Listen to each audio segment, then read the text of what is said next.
The Professor by Emily Brontë. Chapter 11. I had indeed had a very long talk with the crafty little politician, and on regaining my quarters, I found that dinner was half over. To be late at meals was against a standing rule of the establishment, and had it been one of the Flemish ushers who thus entered after the removal of the soup and the commencement of the first course, Monsieur Pelet would probably have greeted him with a public rebuke, and would certainly have mulcted him both of soup and fish. As it was, that polite, though partial gentleman only shook his head, and as I took my place, unrolled my napkin, and said my heretical grace to myself, he civilly dispatched a servant to the kitchen to bring me a plate of purée au carreau, for this was a maigre day, and before sending away the first course, reserved for me a portion of the stockfish of which it consisted. Dinner being over, the boys rushed out for their evening play. Kint and Vandame, the two ushers, of course, followed them. Poor fellows! If they had not looked so very heavy, so very soulless, so very indifferent to all things in heaven above or in earth beneath, I could have pitied them greatly for the obligation they were under to trail after those rough lads everywhere and at all times. Even as it was, I felt disposed to scout myself as a privileged prig when I turned to ascend to my chamber, sure to find there, if not enjoyment, at least liberty. But this evening, as had often happened before, I was to be still farther distinguished. "Eh bien, mauvais sujet," said the voice of Monsieur Pelet behind me, as I set my foot on the first step of the stair. "Où allez-vous? Venez à la salle à manger, que je vous gronder un peu." "I beg pardon, monsieur," said I, as I followed him to his private sitting-room, for having returned so late. It was not my fault. "That is just what I want to know," rejoined Monsieur Pelet, as he ushered me into the comfortable parlour with a good wood fire, for the stove had now been removed for the season. Having rung the bell, he ordered coffee for two, and presently he and I were seated almost in English comfort, one on each side of the hearth, a little round table between us with a coffee-pot, a sugar-basin, and two large white china cups. While Monsieur Pelet employed himself in choosing a cigar from a box, my thoughts reverted to the two outcast ushers, whose voices I could hear even now crying hoarsely for order in the playground. "C'est une grande responsabilité que la surveillance," observed I. "Platil," dit Monsieur Pelet. I remarked that I thought Messieurs Vandame and Kint must sometimes be a little fatigued with their labours. "Des bêtes sont, murmured scornfully the director. Meantime I offered him his cup of coffee. "Savez-vous, mon garçon," said he blandly, when I had put a couple of huge lumps of continental sugar into his cup. "And now tell me why you stayed so long at Mademoiselle Rothier's. I know that lessons conclude in her establishment, as in mine, at 4 o'clock, and when you returned it was past 5. "Mademoiselle wished to speak with me, monsieur." "Indeed? On what subject, if one may ask?" "Mademoiselle talked about nothing, monsieur." "A fertile topic. And did she discourse thereon in the schoolroom before the pupils?" "No. Like you, monsieur, she asked me to walk into her parlour." "And Madame Rothier, the old duenna, my mother's gossip, was there, of course?" "No, monsieur. I had the honour of being quite alone with mademoiselle." "C'est joli cela," observed Monsieur Pelet, and he smiled and looked into the fire. "Honnête soit qui mal y pense," murmured I, significantly. "Je connais un peu ma petite voisine, voyez-vous." "In that case, monsieur will be able to aid me in finding out what was mademoiselle's reason for making me sit before her sofa one mortal hour, listening to the most copious and fluent dissertation on the merest frivolities." "She was sounding your character." "I thought so, monsieur." "Did she find out your weak point?" "What is my weak point?" "Why, the sentimental. Any woman seeking her shaft deep enough will at last reach a fathomless spring of sensibility in thy breast, Crimsworth." I felt the blood stir about my heart and rise warm to my cheek. "Some women might, monsieur." "Is Mademoiselle Rothier of the number? Come, speak frankly, mon fils." "Elle est encore jeune, plus âgée qu'était peut-être, mais juste assez pour honor la tendresse d'une petite maman, l'amour d'un espace dévonné. N'est-ce pas que tu la tirettes subventionnement?" "No, monsieur. I should like my wife to be my wife, and not half my mother." "She is then a little too old for you?" "No, monsieur, not a day too old if she suited me in other things." "In what does she not suit you, William? She is personally agreeable, is she not?" "Very. Her hair and complexion are just what I admire, and her turn of form, though quite Belgian, is full of grace. Bravo! And her face? Her features? How do you like them? A little harsh, especially her mouth. Ah, yes, her mouth, said Monsieur Pelet, and he chuckled inwardly. There is character about her mouth, firmness, but she has a very pleasant smile, don't you think so? Rather crafty. True, but that expression of craft is owing to her eyebrows. Have you remarked her eyebrows? I answered that I had not. You have not seen her looking down, then? Said he. No. It is a treat notwithstanding. Observed her when she has some knitting or some other woman's work in hand, and sits the image of peace, calmly intent on her needles and her silk, some discussion meantime going on around her, in the course of which peculiarities of character are being developed, or important interest canvassed. She takes no part in it. Her humble feminine mind is wholly with her knitting. None of her features move. She neither presumes to smile approval nor frown disapprobation. Her little hands assiduously ply their unpretending task. If she can only get this purse finished, or this bonnet grec completed, it is enough for her. If gentlemen approach her chair, a deeper quiescence, a meeker modesty settles on her features and clothes her general mien. Observe then her eyebrows. Et dis-moi, ce n'y a pas du shot dans l'un et un don renard dans l'autre. I will take careful notice the first opportunity, said I. And then, continued Monsieur Pelet, the eyelid will flicker, the light-coloured lashes be lifted a second, and a blue eye, glancing out from under the screen, will take its brief, sly, searching survey, and retreat again. I smiled, and so did Pelet, and after a few minutes' silence, I asked, Will she ever marry, do you think? Marry? Will birds pair? Of course, it is both her intention and resolution to marry when she finds a suitable match, and no one is better aware than herself of the sort of impression she is capable of producing. No one likes better to captivate in a quiet way. I am mistaken if she will not yet leave the print of her stealing steps on thy heart, Crimsworth. Of her steps? Confound it, no! My heart is not a plank to be walked on. But the soft touch of a patte de velours will do it no harm. She offers me no patte de velours. She is all form and reserve with me. That to begin with. Let respect be the foundation, affection the first floor, love the superstructure. Mademoiselle Routier is a skilful architect.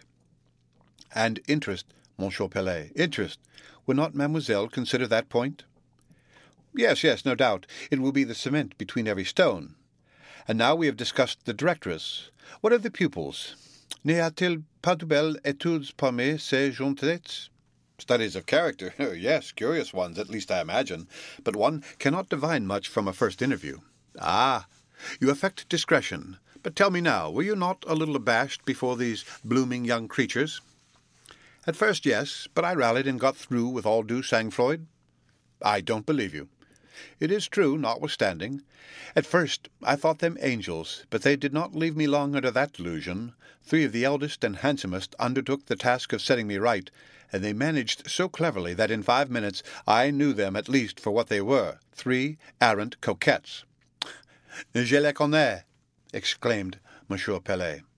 Elles sont toujours au premier rang à l'English et à la promenade, un blanc souper, un joli espiguel, un bel bonnet. Exactly. Lovely creatures, all of them, heads for artists. What a group they would make taken together. Eulalie, I know their names, with her smooth-braided hair and calm ivory brow, Hortense with her rich chestnut locks so luxuriantly knotted, plaited, twisted, as if she did not know how to dispose of all their abundance, with her vermilion lips, damask cheek, and roguish laughing eye, and Caroline de Blemont. Ah, there is a beauty, beauty in perfection. What a cloud of sable curls about the face of an houri! What fascinating lips! What glorious black eyes! Your Byron would have worshipped her, and you cold, frigid islander, you played the austere, the insensible in the presence of an Aphrodite so exquisite. I might have laughed at the director's enthusiasm, had I believed it real, but there was something in his tone which indicated got-up raptures. I felt he was only affecting fervour in order to put me off my guard, to induce me to come out and return, so I scarcely even smiled. He went on. Confess, William, Do not the mere good looks of Zoraide de Routier appear dowdyish and commonplace compared with the splendid charms of some of her pupils? The question discomposed me, but I now felt plainly that my principal was endeavouring, for reasons best known to himself, at that time I could not fathom them, to excite ideas and wishes in my mind alien to what was right and honourable. The iniquity of the instigation proved its antidote, and when he further added, "Each of those 3 beautiful girls will have a handsome fortune, and with a little address, a gentleman-like, intelligent young fellow like you might make himself master of the hand, heart, and purse of any one of the trio," I replied by a look and an interrogative, "Monsieur," which startled him. He laughed a forced laugh, affirmed that he had only been joking, and demanded whether I could possibly have thought him in earnest. Just then the bell rang. The play hour was over. It was an evening on which Monsieur Pelet was accustomed to read passages from the drama and the belles lettres to his pupils. He did not wait for my answer, but rising left the room, humming as he went some gay strain of Barringer's. The end of Chapter 11. Read by Rick Kishner for Lit2Go, on the web at fcit.usf.edu.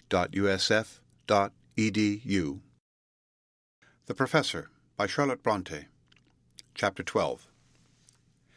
Daily, as I continued my attendance at the seminary of Mademoiselle Routier, did I find fresh occasions to compare the ideal with the real. What had I known of female character previously to my arrival at Brussels? Precious little. And what was my notion of it? Something vague, slight, gauzy, glittering. Now, when I came in contact with it, I found it to be a palpable substance enough. Very hard, too, sometimes, and often heavy.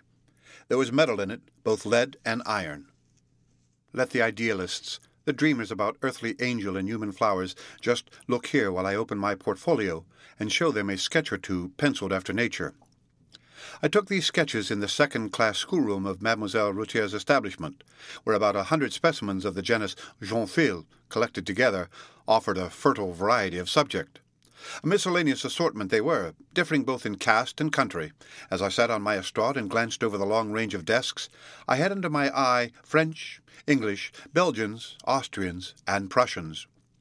The majority belonged to the class bourgeois, but there were many countesses. There were the daughters of 2 generals and of several colonels, captains, and government employees. These ladies sat side by side with young females destined to be demoiselles de magazines, and with some Flamands, genuine aborigines of the country.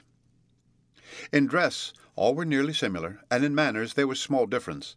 Exceptions there were to the general rule, but the majority gave the tone to the establishment, and that tone was rough, boisterous, masked by a point-blank disregard of all forbearance towards each other or their teachers, an eager pursuit by each individual of her own interest and convenience, and a coarse indifference to the interest and convenience of everyone else. Most of them could lie with audacity when it appeared advantageous to do so. All understood the art of speaking fair when a point was to be gained, and could with consummate skill and at a moment's notice turn the cold shoulder the instant civility ceased to be profitable. Very little open quarrelling ever took place amongst them, but backbiting and tale-bearing were universal. Close friendships were forbidden by the rules of the school, and no one girl seemed to cultivate more regard for another than was just necessary to secure a companion when solitude would have been irksome. They were each and all supposed to have been reared in utter unconsciousness of vice. The precautions used to keep them ignorant, if not innocent, were innumerable. How was it, then, that scarcely one of the girls, having attained the age of 14, could look a man in the face with modesty and propriety? An air of bold, impudent flirtation or a loose, silly leer was sure to answer the most ordinary glance from a masculine eye. I know nothing of the arcana of the Roman Catholic religion, and I am not a bigot in matters of theology, but I suspect the root of this precocious impurity, so obvious, so general in popish countries, is to be found in the discipline, if not the doctrines, of the Church of Rome. I record what I have seen.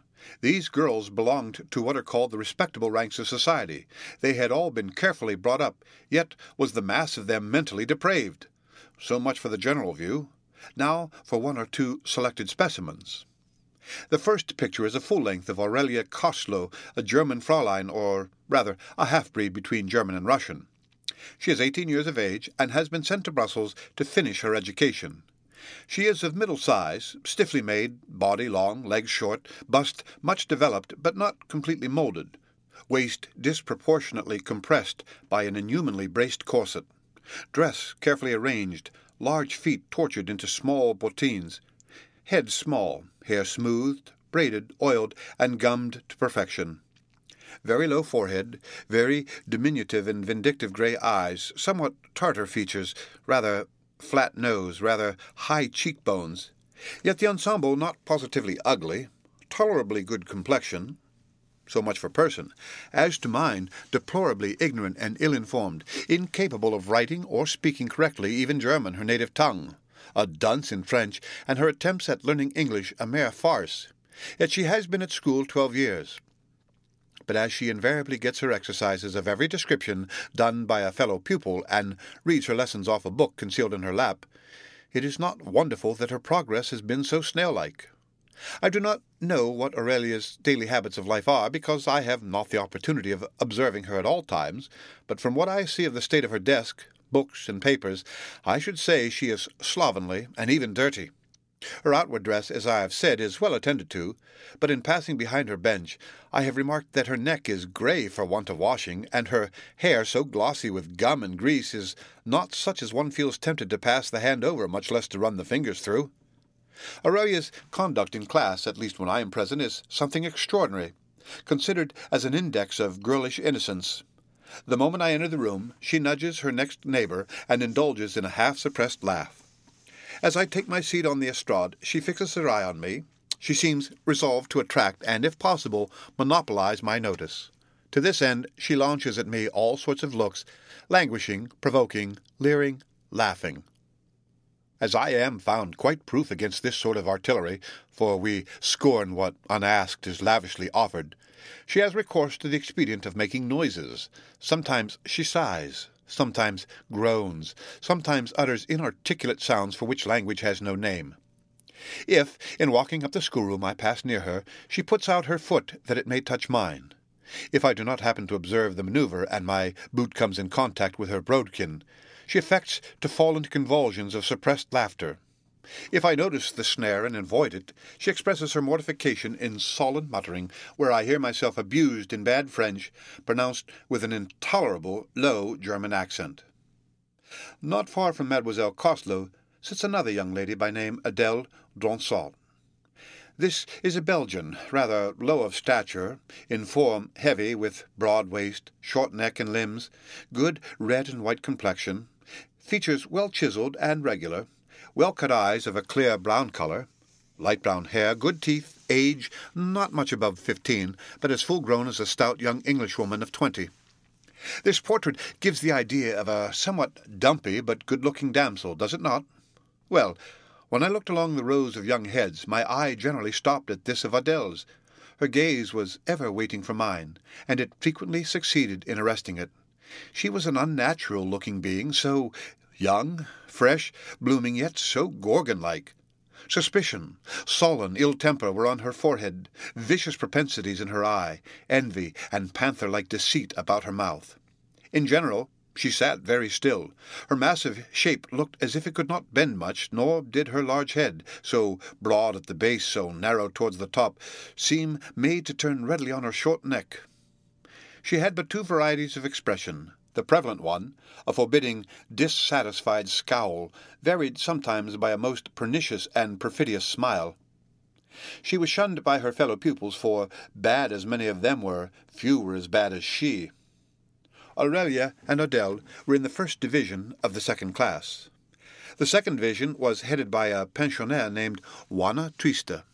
The girl was of mixed Belgian and Spanish origin. Her Flemish mother was dead. Her Catalonian father was a merchant residing in the Isles somewhere, where Juana had been born, and whence she was sent to Europe to be educated. I wonder that any one, looking at that girl's head and countenance, would have received her under their roof. She had precisely the same shape of skull as Pope Alexander VI. Her organs of benevolence, veneration, conscientiousness, adhesiveness, were singularly small. Those of self-esteem, firmness, destructiveness, combativeness, preposterously large. Her head sloped up in the penthouse shape, was contracted about the forehead, and prominent behind. She had rather good, though large and marked features. Her temperament was fibrous and bilious, her complexion pale and dark, hair and eyes black, form angular and rigid, but proportionate, age 15. Juana was not very thin, but she had a gaunt visage, and her regard was fierce and hungry, narrow as was her brow. It presented space enough for the legible graving of 2 words, mutiny and hate. In some one of her other lineaments, I think the I, cowardice, also had its distinct cipher. Mademoiselle Triste thought fit to trouble my first lessons with a coarse work-day sort of turbulence. She made noises with her mouth like a horse. She ejected her saliva. She uttered brutal expressions. Behind and below her were seated a band of very vulgar, inferior-looking Flamands, including 2 or 3 examples of that deformity of person and imbecility of intellect whose frequency in the Low Countries would seem to furnish proof that the climate is such as to induce degeneracy of the human mind and body. These, I soon found, were completely under her influence, and with their aid she got up and sustained a swinish tumult, which I was constrained at last to quell by ordering 2 and 2 of her tools to rise from their seats, and, having kept them standing 5 minutes, turning them bodily out of the schoolroom. The accomplices into a large place adjoining called the Grande Salle, the principal into a cabinet of which I closed the door and pocketed the key. This judgment I executed in the presence of Mademoiselle Rotier, who looked much aghast at beholding so decided a proceeding, the most severe that had ever been ventured on in her establishment. Her look of affright I answered with one of composure, and finally with a smile, which perhaps flattered and certainly soothed her. Juana Triste remained in Europe long enough to repay by malevolence and ingratitude all who had ever done her a good turn, and she then went to join her father in the Isles, exulting in the thought that she should there have slaves whom, as she said, she could kick and strike at will. These 3 pictures are from the life. I possess others as marked and as little agreeable, but I will spare my reader the exhibition of them. Doubtless it will be thought that I ought now, by way of contrast, to show something charming, some gentle virgin head circled with a halo, some sweet personification of innocence clasping the dove of peace to her bosom. No, I saw nothing of the sort, and therefore cannot portray it. The pupil in the school possessing the happiest disposition was a young girl from the country, Louise Path. She was sufficiently benevolent and obliging, but not well taught, nor well mannered. Moreover, the plague spot of dissimulation was in her also. Honour and principle were unknown to her. She had scarcely heard their names. The least exceptionable pupil was the poor little Sylvie I have mentioned once before. Sylvie was gentle in manners, intelligent in mind. She was even sincere, as far as her religion would permit her to be so, but her physical organization was defective. Weak health stunted her growth and chilled her spirits, and then, destined as she was for the cloister, her whole soul was warped to a conventional bias, and in the tame, trained subjection of her manner, one read that she had already prepared herself for her future course of life by giving up her independence of thought and action into the hands of some despotic confessor. She permitted herself no original opinion, no preference of companion or employment. In everything she was guided by another. With a pale, passive, automaton air, she went about all day long doing what she was bid, never what she liked, or what from innate conviction she thought it right to do. The poor little future religieuse had been early taught to make the dictates of her own reason and conscience quite subordinate to the will of her spiritual director.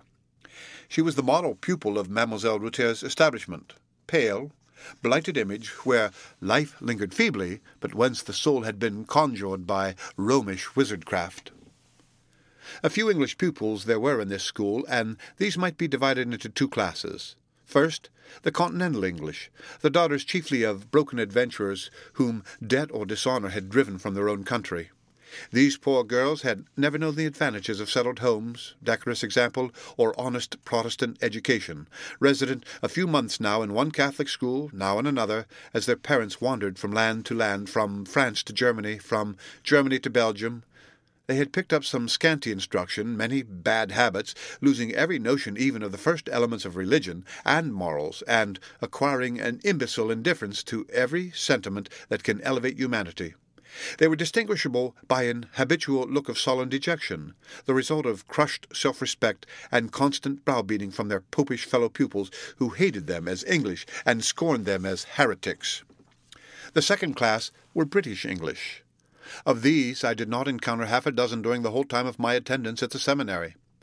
Their characteristics were clean but careless dress, ill-arranged hair compared with the tight and trim foreigners, erect carriage, flexible figures, white and taper hands, features more irregular but also more intellectual than those of the Belgians, grave and modest countenances, a general air of native propriety and decency. By this last circumstance alone I could at a glance distinguish the daughter of Albion and nursling of Protestantism from the foster-child of Rome, the protégée of Jesuitry. Proud, too, was the aspect of these British girls, at once envied and ridiculed by their continental associates. They warded off insult with austere civility, and met hate with mute disdain. They eschewed company-keeping, and in the midst of numbers seemed to dwell isolated. The teachers presiding over this mixed multitude were 3 in number, all French, their names Mademoiselles Zéphirine, Pelagie, and Suzette. The 2 last were commonplace personages enough. Their look was ordinary, their manner was ordinary, their temper was ordinary, their thoughts, feelings, and views were all ordinary. Were I to write a chapter on the subject, I could not elucidate it further. Zéphirine was somewhat more distinguished in appearance and deportment than Pelagie and Suzette, but in character genuine Parisian coquette, perfidious, mercenary, and dry-hearted. A 4th maitress I sometimes saw who seemed to come daily to teach needlework or netting or lace-mending or some such flimsy art, but of her I never had more than a passing glimpse, as she sat in the carré with her frames and some dozen of the elder pupils about her. Consequently, I had no opportunity of studying her character, or even of observing her person much. The latter, I remarked, had a very English air for a maitresse. Otherwise it was not striking. Of character, I should think, she possessed but little, as her pupils seemed constantly en revolt against her authority. She did not reside in the house. Her name, I think, was Mademoiselle Henri. Amidst this assemblage of all that was insignificant and defective, much that was vicious and repulsive, by that last epithet many would have described the 2 or 3 stiff, silent, decently behaved, ill-dressed British girls. The sensible, sagacious, affable directress shone like a steady star over a marsh full of jack-o'-lanthorns. Profoundly aware of her superiority, she derived an inward bliss from that consciousness which sustained her under all the care and responsibility inseparable from her position. It kept her temper calm, her brow smooth, her manner tranquil. She liked, as who would not, on entering the schoolroom, to feel that her sole presence sufficed to diffuse that order and quiet which all the remonstrances and even commands of her underlings frequently failed to enforce. She liked to stand in comparison, or rather contrast, with those who surrounded her, and to know that in personal as well as mental advantages she bore away the undisputed palm of preference. The 3 teachers were all plain. Her pupils she managed with such indulgence and address, taking always on herself the office of recompenser and eulogist, and abandoning to her subalterns every invidious task of blame and punishment, that they all regarded her with deference, if not with affection. Her teachers did not love her, but they submitted because they were her inferiors in everything. The various masters who attended her school were each and all in some way or other under her influence. Over one she had acquired power by her skilful management of his bad temper. Over another by little attentions to his petty caprices. A third she had subdued by flattery. A 4th, a timid man, she kept in awe by a sort of austere decision of mien. Me she still watched, still tried by the most ingenious tests. She roved round me, baffled yet persevering. I believe she thought I was like a smooth and bare precipice, which offered neither jutting stone, nor tree root, nor tuft of grass to aid the climber. Now she flattered with exquisite tact. Now she moralized. Now she tried how far I was accessible to mercenary motives. Then she disported on the brink of affection, knowing that some men are won by weakness. Anon she talked excellent sense, aware that others have the folly to admire judgment. I found it at once pleasant and easy to evade all these efforts. It was sweet, when she thought me nearly won, to turn round and to smile in her very eyes, half scornfully, and then to witness her scarcely veiled, though mute, mortification. Still, she persevered, and at last, I am bound to confess it, her finger essaying, proving every atom of the casket, touched its secret spring, and for a moment the lid sprung open. She laid her hand on the jewel within. Whether she stole and broke it, or whether the lid shut again with a snap on her fingers, read on, and you shall know.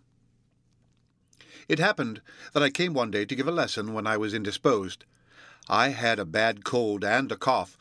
2 hours' incessant talking left me very hoarse and tired. As I quitted the schoolroom and was passing along the corridor, I met Mademoiselle Routier. She remarked with an anxious air that I looked very pale and tired. Yes, I said, I was fatigued, and then, with increased interest, she rejoined, You shall not go away till you have had some refreshment. She persuaded me to step into the parlour, and was very kind and gentle while I stayed. The next day she was kinder still. She came herself into the class to see that the windows were closed, and that there was no draught. She exhorted me with friendly earnestness not to overexert myself. When I went away, she gave me her hand unasked, and I could not but mark by a respectful and gentle pressure that I was sensible of the favour and grateful for it. My modest demonstration kindled a little merry smile on her countenance. I thought her almost charming. During the remainder of the evening my mind was full of impatience for the afternoon of the next day to arrive, that I might see her again. I was not disappointed, for she sat in the class during the whole of my subsequent lesson, and often looked at me almost with affection. At 4 o'clock she accompanied me out of the schoolroom, asking with solicitude after my health, then scolding me sweetly because I spoke too loud and gave myself too much trouble. I stopped at the glass door which led into the garden to hear her lecture to the end. The door was open. It was a very fine day, and while I listened to the soothing reprimand, I looked at the sunshine and flowers, and felt very happy. The day scholars began to pour from the schoolrooms into the passage. "Will you go into the garden a minute or two," asked she, "till they are gone?" I descended the steps without answering, but I looked back as much as to say, "You will come with me." In another minute I and the directress were walking side by side down the alley bordered with fruit trees, whose white blossoms were then in full blow as well as their tender green leaves. The sky was blue, the air still, the May afternoon was full of brightness and fragrance. Released from the stifling class, surrounded with flowers and foliage, with a pleasing, smiling, affable woman at my side, how did I feel? Why, very enviably. It seemed as if the romantic visions my imagination had suggested of this garden, while it was yet hidden from me by the jealous boards, were more than realized, and when a turn in the alley shut out the view of the house, and some tall shrubs excluded Monsieur Pelet's mansion, and screened us momentarily from the other houses rising amphitheatre-like round this green spot, I gave my arm to Mademoiselle Routier, and led her to a garden chair nestled under some lilacs near. She sat down. I took my place at her side. She went on talking to me with that ease which communicates ease, and as I listened, a revelation dawned in my mind that I was on the brink of falling in love.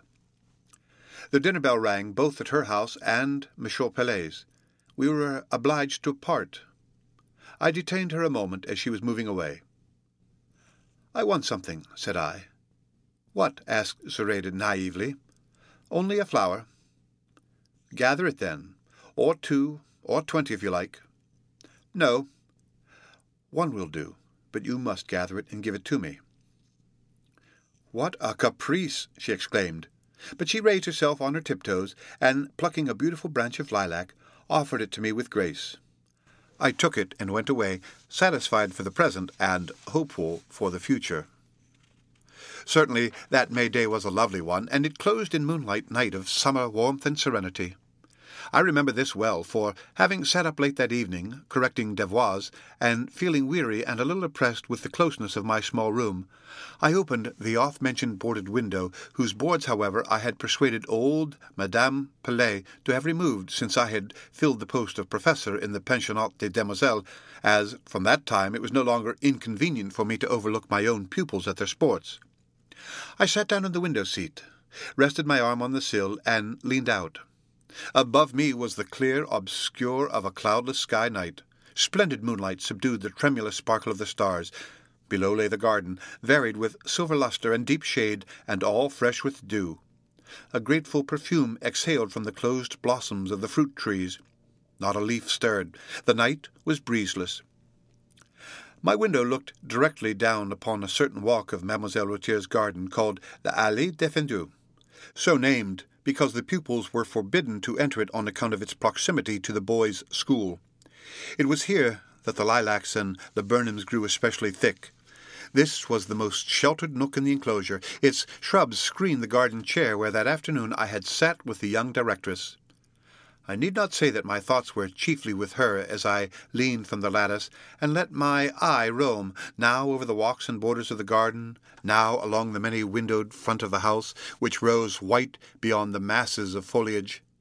I wondered in what part of the building was situated her apartment, and a single light, shining through the persiennes of one crochet, seemed to direct me to it. She watches late, thought I, for it must be now near midnight. She is a fascinating little woman, I continued in voiceless soliloquy. Her image forms a pleasant picture in memory. I know she is not what the world calls pretty. No matter. There is harmony in her aspect, and I like it. Her brown hair, her blue eye, the freshness of her cheek, the whiteness of her neck, all suit my taste. Then I respect her talent. The idea of marrying a doll or a fool was always abhorrent to me.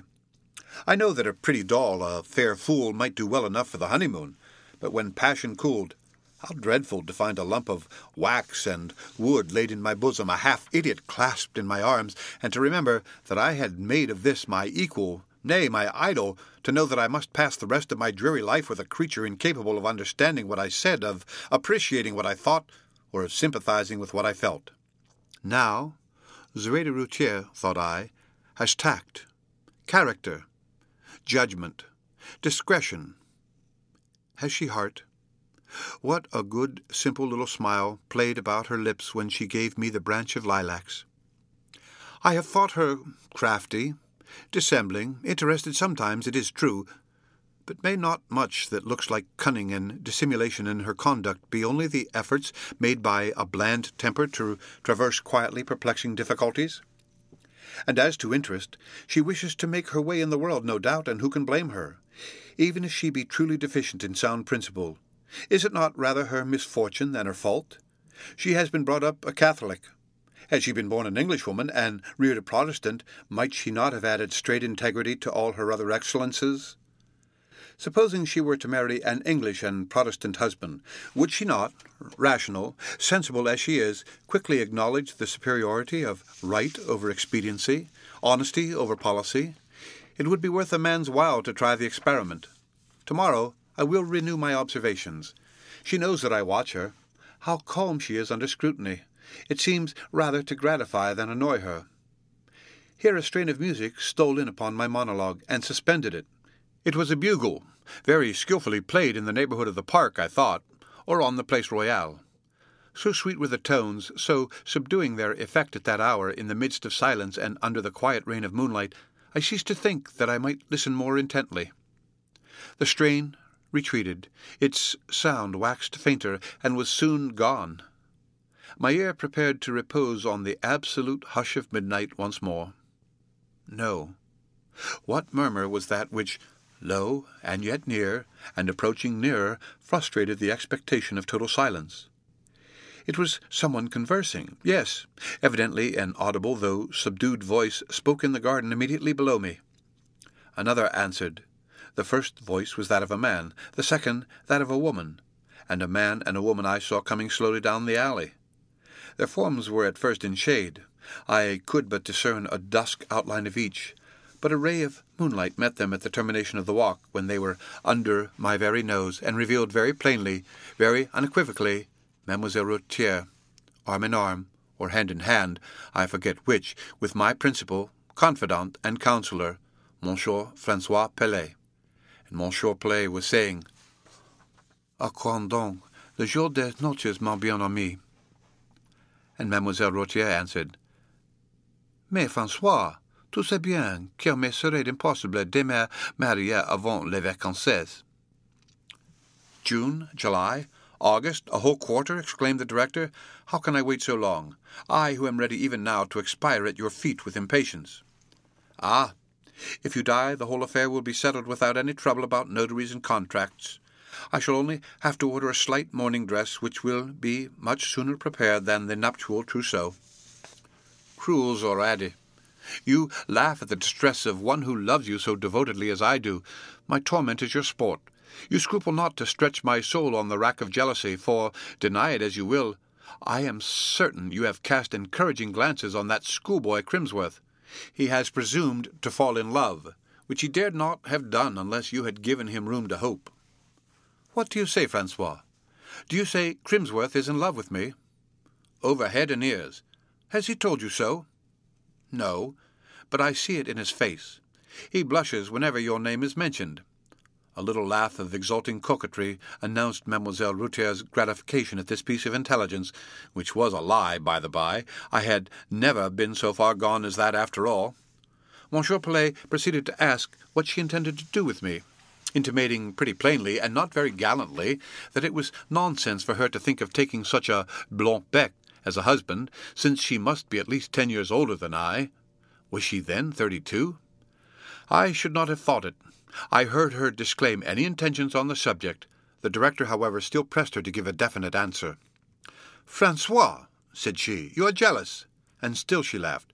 Then, as if suddenly recollecting that this coquetry was not consistent with the character for modest dignity she wished to establish, she proceeded in a demure voice. "Truly, my dear Francois, I will not deny that this young Englishman may have made some attempts to ingratiate himself with me. But so far from giving him any encouragement, I have always treated him with as much reserve as it was possible to combine with civility. Affianced as I am to you, I would give no man false hopes, believe me, dear friend." Still, Pelet uttered murmurs of distrust, so I judged, at least from her reply. "What folly! How could I prefer an unknown foreigner to you? And then, not to flatter your vanity, Crimsworth could not bear comparison with you either physically or mentally. He is not a handsome man at all. Some may call him gentlemanlike and intelligent-looking, but for my part—" The rest of the sentence was lost in the distance as the pair, rising from the chair in which they had been seated, moved away. I waited their return, but soon the opening and shutting of a door informed me that they had re-entered the house. I listened a little longer. All was perfectly still. I listened more than an hour at least. I heard Monsieur Pelet come in and ascend to his chamber. Glancing once more towards the long front of the garden house, I perceived that its solitary light was at length extinguished. So, for a time, was my faith in love and friendship. I went to bed, but something feverish and fiery had got into my veins which prevented me from sleeping much that night. The end of Chapter 12. Read by Rick Kirshner for Lit2Go on the web at fcit.usf.edu.